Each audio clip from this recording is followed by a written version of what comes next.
আজকের এই ভিডিওটা ইম্পর্ট্যান্ট হবে যারা বিবিএ থার্ড সেমিস্টারের স্টুডেন্টস আছো তাদের জন্য। আই হোপ হেডিং দেখে বুঝতেই পেরে গেছো যে এই পার্টিকুলার যে সেশনটা আছে এখানে আমরা কথা বলবো বিবিএ থার্ড সেমিস্টারের একটা সাবজেক্টের ব্যাপারে, যেটা কিনা খুবই ইম্পর্ট্যান্ট এবং আই হোপ এই এক্সামটা তোমাদের সেকেন্ড ডে আছে, ঠিক আছে?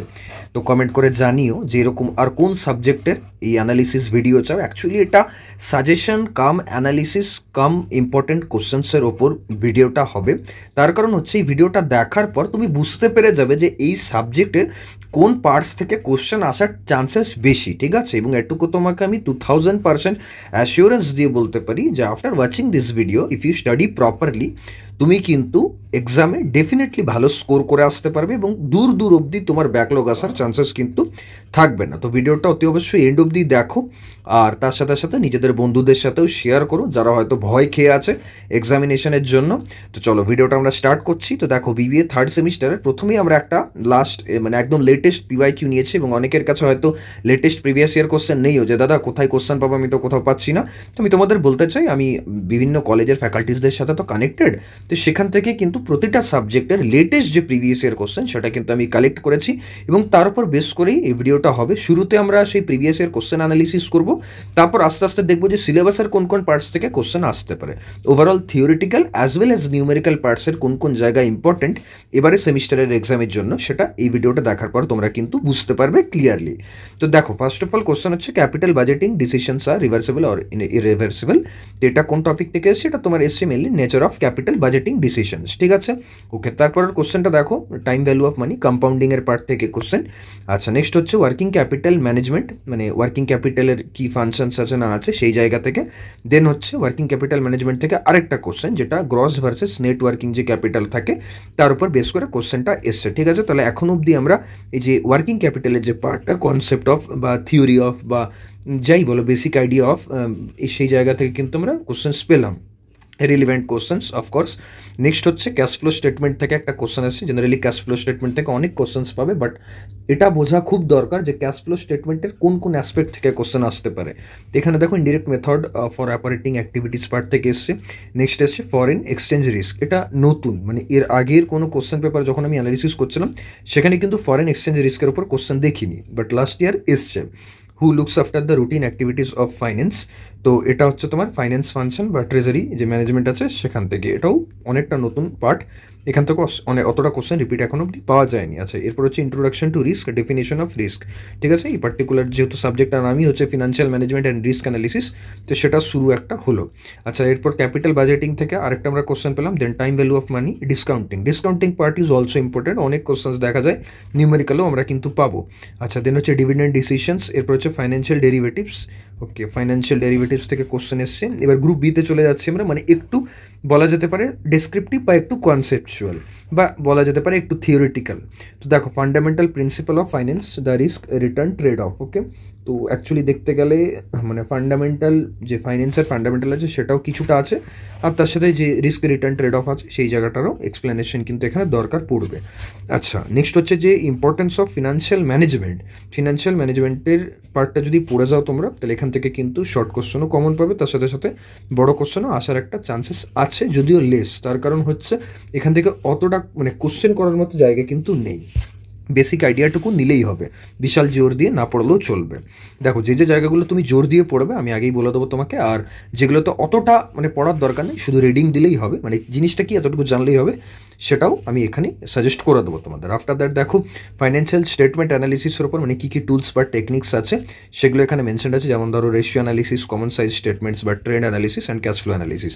এই প্রতিটা অ্যানালিসিসের চেষ্টা করো যে কার্ভ বা ডায়াগ্রাম যেগুলো সেগুলো একটু খাতায় ড্র করে প্র্যাকটিস করার, মানে অ্যাটলিস্ট রেশিও অ্যানালিসিস কাকে বলে, কমন সাইজ স্টেটমেন্টস কাকে বলে, ট্রেন্ড অ্যানালিসিস কাকে বলে বা ক্যাশ ফ্লো অ্যানালিসিস কাকে বলে, এগুলো যাতে তোমার বেসিক আইডিয়াটুকু থাকে।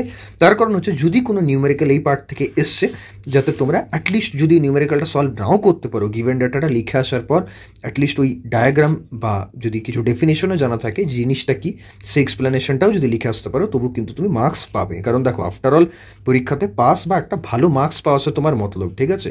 কোথাও এরকম বলা হয়নি যে এই পার্টিকুলার কোশ্চেনটা এসছে তো কোশ্চেনটা তুমি অ্যাকিউরেটলি কতটা জানো, কোনো টিচারেরই অত পেশেন্স নেই যে মানে একদম নিখুঁতভাবে এক একটা ওয়ার্ড তোমার চেক করা। তো ডেফিনেটলি তোমাকে এটা মাথায় রাখতে হবে যে আমাকে অ্যাট এনি কস্ট আমার টিচারকে ইমপ্রেস করতে হবে, এবং টিচার যেন এটা বোঝে যে আমি সব জানি এবং সব লিখে এসেছি খাতাতে, ব্যাস তাহলেই তোমার অর্ধেক কাজ কিন্তু ওখানে শেষ হয়ে যাবে। আচ্ছা, নেক্সট ওয়ান দেখো, ওয়ার্কিং ক্যাপিটাল ম্যানেজমেন্ট। আরেকটা কোশ্চেন পেয়ে গেলাম আমরা, calculation of the operating cycle আর ক্যাশ কনভার্জন সাইকেল। আমি যেরকম বললাম যে এই পার্টগুলো নিউমেরিক্যালের জন্য ইম্পর্টেন্ট, তো ক্যাপিটাল যে ম্যানেজমেন্ট বললাম ওটা কিন্তু ডেফিনেটলি পড়বে। আফটার দ্যাট ফাইন্যান্সিয়াল ম্যানেজমেন্টের অবজেক্টিভস বেসিক বলা যেতে পারে, বা profit maximisation versus wealth maximisation, এই জায়গাগুলো যেগুলো মেনশনড আছে এগুলো একবার দেখে নিও। গ্রুপ সিতে মোস্টলি কোশ্চেনই নিউমেরিক্যাল পার্ট, এই যে সাবজেক্ট আছে সেটার কথা যদি বলি, যদিও চেষ্টা করব আমি যে এই যে নিউমেরিক্যাল পার্টস আছে তার জন্য আলাদা করে কিছু তোমাদের মানে ভিডিওস আনার পরীক্ষার আগের দিন। তো এখন থেকে চ্যানেলটা সাবস্ক্রাইব করে রাখো, আর কমেন্ট করো জানিও যে চাও কিনা, বা নেক্সট কোন পার্টিকুলার সাবজেক্টের এরকম ভিডিও চাও, যাতে যেটা দেখার পর সেটা তোমরা ক্লিয়ারলি বুঝতে পেরে যাবে দাদা আমাকে কী কী পড়তে হবে আমি বুঝতে পারছি এবার। দেখো নেক্সট হচ্ছে এক্সপেক্টেড একটা কোশ্চেন আছে নিউমেরিক্যাল কিছু, সেটা এসেছিলো তোমার মেনলি যে ক্যাপিটাল স্ট্রাকচার থিওরিজ হয় না, তার যে নেট ইনকাম যে অ্যাপ্রোচ থাকে না, এই অ্যাপ্রোচ যেটা, সেখান থেকে কিন্তু কোশ্চেন এসছে। আচ্ছা, এরপর আসছে যে define financial management, briefly describe the primary objectives of financial management. Generally এটা একটা থিওরিটিক্যাল কোশ্চেন, এবং এখানে মেনলি কোশ্চেন আছে ফাইন্যান্সিয়াল ম্যানেজমেন্ট। আমি আগেই বললাম যে ফাইন্যান্সিয়াল ম্যানেজমেন্ট পার্টটা কিন্তু কেউ স্কিপ করবে না, ওখান থেকে কোশ্চেন কিন্তু দেয়। ডিফাইন রিস্ক থেকে আবার কোশ্চেন আছে, রিস্ক বা রিস্ক ম্যানেজমেন্ট থেকে ডিফারেন্ট টাইপস অফ ইনভেস্টমেন্ট রিস্কের উপরও কিন্তু কোশ্চেন এসছে। আচ্ছা, এবার the finance manager of a firm and ask to organise all the financial decision of the firm. Generally এটা একটা নিউমেরিক্যাল টাইপস কোশ্চেনই, বাট তবু বলা যেতে পারে যে ফাইন্যান্সিয়াল ম্যানেজার যে রোল সেই অ্যাসপেক্ট থেকে কোশ্চেনটা কিন্তু করা হয়েছে। নেক্সট আরেকটা নিউমেরিক্যাল, সেটা হচ্ছে তোমার মেনলি লেভারেজেস ইন ফাইন্যান্সিয়াল ম্যানেজমেন্ট। যদি তোমরা গুগলে সিম্পলি গিয়ে লেখো না যে লেভারেজেস ইন ফাইন্যান্সিয়াল ম্যানেজমেন্ট নিউমেরিক্যালস, তবু প্রচুর কোশ্চেন কিন্তু পেয়ে যাবে, ইন্টারনেটে অ্যাভেলেবেল। ওকে, আগাম বলে রাখলাম। অপারেটিং বা ফাইন্যান্সিয়াল অ্যান্ড কম্বাইন্ড লেভারেজেস, কিছু কোশ্চেন্স থাকবে খুব স্বাভাবিক, খুব সাধারণ, সেগুলো একটু খাতায় লিখে প্র্যাকটিস করার চেষ্টা করবে, এবং পরীক্ষায় যাই কোশ্চেন দিক এই পার্টিকুলার জায়গা থেকে তুমি কিন্তু লিখে এসো, ঠিক আছে? সাদা খাতা কেউ জমা দেবে না, বা মাথার মধ্যে এটা কেউ ভাবনা রাখবে না যে আরে আমি তো এটার ঠিক অ্যান্সার জানি না, বা আমি তো এটা জানি সেটার অনুযায়ী এটা তো মিলবে না, অত ভেবো না, তুমি ওই রিলিভেন্ট যা জানো খাতায় নামিয়ে দাও।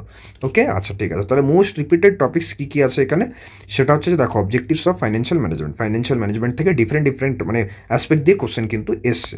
সেকেন্ড ওয়ান হচ্ছে যে ফান্ডামেন্টাল পিলার্স অফ ফাইন্যান্স, মানে ফাইন্যান্সের অ্যাকচুয়ালি রিস্ক পার্টটা এখানে আসছে, তো সেই জন্য রিস্ক পার্টটা কিন্তু ইম্পর্টেন্ট। ওকে, নেক্সট হচ্ছে ওয়ার্কিং ক্যাপিটাল ম্যানেজমেন্ট, এখান থেকেও আমরা অনেকগুলো কোশ্চেন দেখলাম। দেন ক্যাপিটাল স্ট্রাকচার থেকে অতটা কোশ্চেন আসে না, লাস্ট ইয়ার আমি দেখিনি, বাট স্টিল এটাকে আমি রেখেছি এখানে, কারণ চান্সেস থাকে, ঠিক আছে? মানে ওভারঅল যদি নিউমেরিক্যাল কভার করতে চায় তাকে কিন্তু এগুলো দিতেই হবে।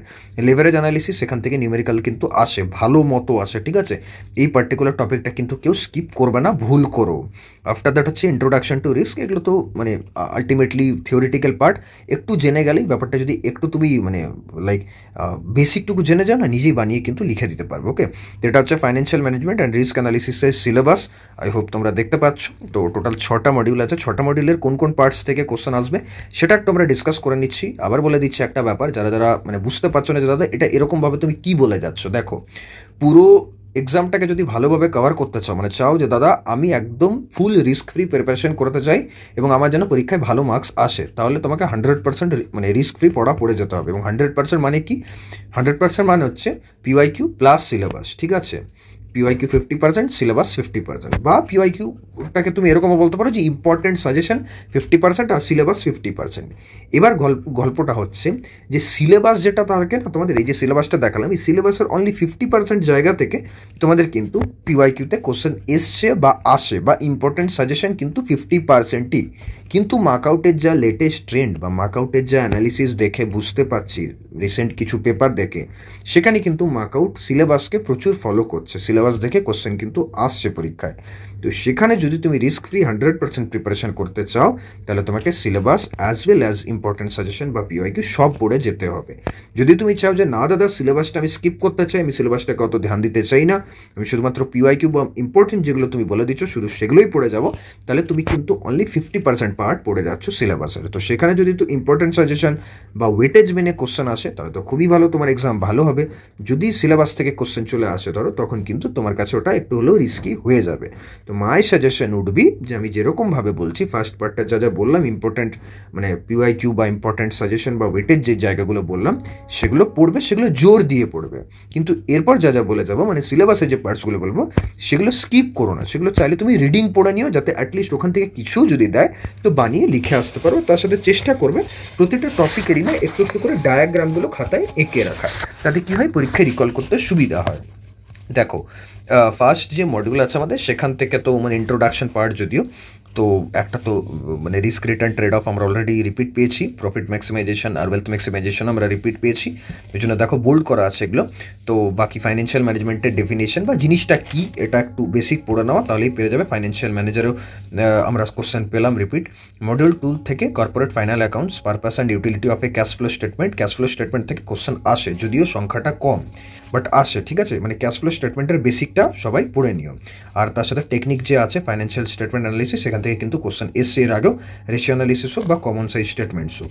আচ্ছা মডিউল 3 ফাইন্যান্সিয়াল যে ডিসিশনস আছে যেমন ধরো এনওয়াই আছে বা এনআই আছে, এখান থেকে কোশ্চেন অতটা দেয় না, মানে খুব যদি অড কোশ্চেন না ফ্রেম হয় তবেই কিন্তু এই জায়গাগুলো থেকে কোশ্চেন আসতে পারে। ওকে, এই যে কস্ট অফ ক্যাপিটাল বা লেভারেজের পার্ট থেকে তো নিউমেরিক্যাল ইম্পর্টেন্ট, মানে এই যে মডিউল 3টা দেখছো এটা হচ্ছে যদি কোশ্চেন পেপার ডিফিকাল্ট হয় তখন এই পার্টস থেকে কিন্তু নিউমেরিক্যাল আসবে, আগাম বলে রাখলাম। এগুলো যখন কোশ্চেন পেপার পাবে তারপর অ্যানালিসিস করো, এই ভিডিওটা দেখে তুমি বুঝতে পারবে যে আমি দাদা যে প্রেডিকশন করেছিল সেটা ঠিক না ভুল। এরপর হচ্ছে 4 and 5 module 4 and 5 investment decision, DCF বা নন ডিসিএফ টেকনিক্স, এগুলো থেকে অতটা কোশ্চেন পিওয়াইকিউতে আসেনি, বাট নিউমেরিক্যাল যদি ওই যে বললাম ডিফিকাল্ট ফ্রেম হয়, নিউমেরিক্যাল যদি আসে তাহলে কিন্তু এই মডিউল 3 মডেল 4 and 5 এই জায়গাগুলো থেকে আসবে। তুমি যদি চাও যে নিউমেরিক্যালের থেকে আগে থেকে প্রিপেয়ার্ড হয়ে থাকবে তাহলে গুগলে গিয়ে লিখবে যে নিউমেরিক্যালস অন ডিসিএফ বা নিউমেরিক্যালস অন ক্যাপিটাল রেশনিং বা numerical on leverages, numerical on cost of capital calculation, এরকমভাবে লিখে কিন্তু তুমি নিউমেরিক্যাল দেখতে পারো, তোমার জন্য হেল্পফুল হবে।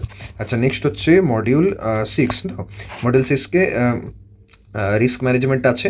Risk management easy part, reading পড়ে নিও তাহলেই কিন্তু হয়ে যাবে, বিশাল কোনো ব্যাপার কিন্তু নেই। ওকে, আর difference between call option and put option, এখান থেকে তো নিউমেরিক্যাল আসে। ওকে, নিউমেরিক্যাল পাবে, চেষ্টা করবো কিছু তোমাদের জন্য ইম্পর্ট্যান্ট কন্টেন্ট দেওয়ার, সেখানে এই কোশ্চেন্সগুলো কভার থাকবে। আচ্ছা list of important numerical topics and sub topics, যেখান থেকে নিউমেরিক্যাল টাইপস কোশ্চেন আসে চান্সেস আছে। The value of money, compounding বা ডিসকাউন্টিং যে পার্ট, ডিসকাউন্টিং থেকে কোশ্চেন আসে, চান্সেস খুব বেশি, এগুলো একটু দেখে নিও। আমি বলবো মানে অ্যাটলিস্ট বেসিক মডেল কোশ্চেন্স দেখো, যাই কোশ্চেন আসুক ওই রিলিভেন্ট ফর্মুলা বা ডেরিভেশন বা যাই এক্সপ্লেনেশন থাকবে সেটা ইউজ করবো। অ্যাটলিস্ট রিলিভেন্ট লিখলে মার্কসটুকু পাবে, যতটাই হোক, যদি 5-6 থাকে 2-3 তো পাবে, ওটাও মোর দ্যান এনাফ পাস করার জন্য। মডিউল 2 থেকে preparation of cash flow statement, আগেই বললাম এখান থেকে কোশ্চেন কিন্তু পাবে। আচ্ছা কস্ট অফ ক্যাপিটাল বলেছি কোশ্চেন পাবে। নেট ইনকাম, এনআই বা এনওয়াই যে অ্যাপ্রোচ আছে সেখান থেকেও নিউমেরিক্যাল ইম্পর্টেন্ট। মডিউল 4 and 5 থেকে ক্যাপিটাল বাজেটিং যে টেকনিক্স আছে মানে নন ডিসিএফ বা ডিসিএফ মেথড, এগুলোর একটু থিওরি পার্টগুলো পড়ে নিও। এরপর হচ্ছে working capital management, calculation of operating cycle, directly numerical যদি লিখো যে numericals on calculation of operating cycle, গুগলে কিন্তু অ্যাভেলেবেল। মডিউল 6 থেকে risk management, basic pay off diagrams বা problems on using forwards future for hedging, এই যে পার্টসগুলো আছে মানে আউটকাম অফ এ হেজ বা পে অফ ডায়াগ্রামস যেগুলো, সেগুলো একটু দেখে নিও। এখান থেকে রিস্ক ম্যানেজমেন্ট থেকে জেনারেলি নিউমেরিক্যাল খুব বিশাল আসে না, জেনারেলি আসে না, বাট বলা যায় না, আসতেও পারে। সো আমি বলবো যে রিস্ক না নেওয়াটা তোমাদের জন্য বেটার। ওকে, তো আই হোপ এই ভিডিওতে যা কিছু বললাম ডিটেলস অ্যানালিসিস হয়েছে, বুঝতে পেরেছো। এবার ডিসিশন তোমার উপর যে 100% পড়বে না 50% পড়বে। তো আমি বলবো যে আগে তুমি যে 50% আমি বললাম ইম্পর্ট্যান্ট জায়গাগুলো সেগুলো পড়ে নাও, খুব জোর দিয়ে পড়ো, দেন পরীক্ষা 2-3 দিন আগে থেকে বাকি যে সিলেবাসের পার্টসগুলো আছে সেগুলোকে রিডিং দিও, দেন লাস্টে চেষ্টা করবে পরীক্ষা দিন রিভাইজ করার। বাকি আমি তো আরও কন্টেন্ট দেওয়ার চেষ্টা করবোই, সেগুলো দেখে পড়ো, কিন্তু তোমাদের যে এক্সামের প্রিপারেশন সেটা এনহান্সমেন্ট করবে। ভিডিওটা ভালো লাগলে লাইক করে দিও আর কমেন্ট করে জানিও যে নেক্সট কোন সাবজেক্টের এরকম ডিটেলস ভিডিও চাও। Thank you.